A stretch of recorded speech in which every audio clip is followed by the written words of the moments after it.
With your Scotland hat on, how would you kind of sum up the feeling after the last couple of games? Well, after the game the other night, obviously disappointment, but to be fair, that's not really what we're here to talk about. We play Celtic on Saturday. We lost 7 the last game of last season. We lost 5 already this season, so we've got a massive challenge ahead of us, and that's foremost in my mind at the moment, not the Scotland thing. It's a challenge for you to pick yourself up, though, 'cause you obviously juggle the two roles. Is it a challenge for me to what? Pick yourself up after? No.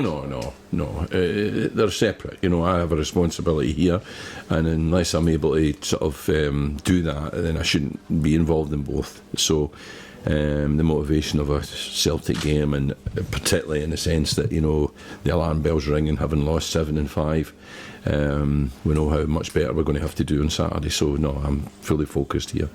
Have you spoken to Gordon? There's obviously been a lot of... I've not spoken to him. No. Are you aware of anything that the report this morning is speaking to the SFA about his future? No. In fact, I don't think that is the case. I spoke to Darrell Broadfoot this morning, and as I understand it, there is no scheduled discussions about his future. Would you expect Gordon still to be here for the... I'm not going to comment on that. That's for Gordon, not for me. Gordon has his own thoughts. My only thought I'll give you is that there is still a great chance of qualification. Obviously the results have to improve, but I think there's a potential there for that to happen. So I think it's all still to play for. In terms of the Celtic game, Mark, Stephen was saying that in a way the players can play with freedom because not much is expected. Do you buy into that? No. Do you sense that? No. Maybe that's from a player's perspective. I think we went there last season and won, but it was a different Celtic mentality that was afoot then. Celtic, I said it when we lost in the League Cup there.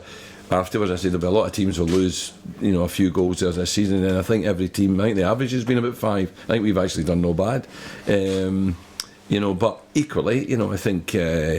We saw Celtic go to Barcelona and lose 7, and I think maybe that was a wee lesson to them that there can be a difference between teams, even in at their level. So we've got to go there and we've got to improve and find a way of making ourselves more difficult to beat. So if we're going to go there and lose, then we've got to do it better than we did in the 2 games that we've that I've mentioned. With in mind a little bit the fact that we did go there last year and when I don't know over the last league team to win that, are we? Yeah, so who knows? But we do understand the difficulty of the task. The gap getting bigger, do you think? Celtic appeared to be getting stronger. That gap then, obviously. Well, I think I have no idea what Celtic's budget is. But I'd imagine it would be, I don't know, at least 10 times ours. So therefore, they have an opportunity of being better than us, sort of thing. So yeah, there has to be a gap. But that was probably true last year as well, and we went there and beat them. So that happens. So we've got to cling to that. But like I say, I think we know that our performance in coping with them and their movement and their energy and their ability, the speed that they have in the team now, and the form that they have in the team.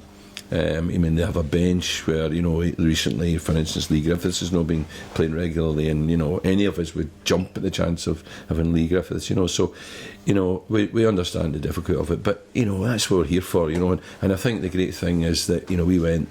The last game of last season was the last game, so it didn't matter. But the League Cup game, you take it in the chin and you move on, because these things can happen against a team like Celtic. So we're prepared for that, but we want to do better. You've been losing out on Scott Brown for Scotland, obviously, but how much do you think Celtic have benefited from having him at full energy this year? He looks back to his best, and for a long time there, I think he was the most influential player in the Scotland team, during our time, up until his retirement, and I think we are missing him. But I think they'll get fully benefit, and I can totally understand why Scott and Celtic made the decision that they did, because they are really reaping the rewards of a fully fit and influential Scott Brown. You mentioned before about Celtic's foreign players, Moussa Dembele is one of those. How do you stop him? Funny enough, I said to Griff the other night when he went on, I said, look, get us a couple of goals then and just tweak a wee hammy, and he says, you don't need to worry about me, you need to handle Musa, so really right enough, I was at the Man City game, he was unplayable against those guys, he was sensational, so we've got to prepare ourselves, Big Mick included. Big Mick, what was it he said? Play for freedom. Exactly, so Big Mick can defend with freedom against Musa Dembele, so we'll see how that pans out. But, good players, becoming great players. He's only a young lad, so we understand that we're going to have to do well to stop him. Yeah. Did you learn anything? Well, what did you learn from the cup game in terms of things you can do differently? Can you do them differently? I mean, teams will say, you can't sit in, or can you? How do you go with it? I think we've got to, we've got to, really prepare for it. We've got to, we've looked at yesterday. I spent the afternoon when I got back after training yesterday with our video analyst Ross, and we've picked out bits that we can demonstrate. For instance, from looking at when they played Kilmarnock, what Kilmarnock might have done better to help them, compare it to other times. And we went to Ibrox, for instance, and we played very well. We ended up losing a game that we shouldn't really have lost, but there were certain things in that game that allowed us to play as well as we did, and we need some of those at Parkhead. So we'll be looking at that, and we'll be looking at it in detail. So we've got to be absolutely thorough in our preparation, and and cover every stone, in every contingency that we possibly can, and give the players as much information as we can to allow them to go there and contain Celtic. So that's all we can do. And then after that, we hope that our strikers in particular play well, and Louis Moult got a couple there last year, and maybe he can do the same. Did the break allow Chris Cadden to recover from came off again? We'll see that this morning. Yeah, he had done a lot of running yesterday afternoon, and looks as if he'll join in this morning, so that's a big boost for us. He's very important to us. The Carl McHugh situation cleared up? No, that's grim. I said the boys having a really difficult time, and we're very concerned about that. So no, that's not really made much progress. Any other injury worries? No. Joe Chalmers, who obviously would love to be fit for this game, is having some surgery next week, so a groin injury, very similar to what Louis Moult had. So he'll not be back for 6 weeks or so.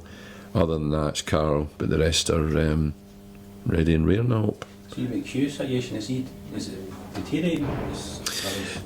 It's not so much deteriorating, it's just not getting better. But the sort of diagnosis and the sort of prognosis for it, he's seen a guy in Dublin actually this week, just to kind of put his mind at rest almost, that we're doing everything that we can, we allowed him to do that, that there's no time given to this, the injury that it has. They don't say, it'll take 6 weeks or it'll take 8 weeks. They actually say, it could take 6 weeks, it could take 8 weeks, it could take 6 months. That's the nature of it, and we just hope it doesn't obviously take 6 months. So it's quite a complicated and quite a nasty sort of condition that he's ended up with. Yeah.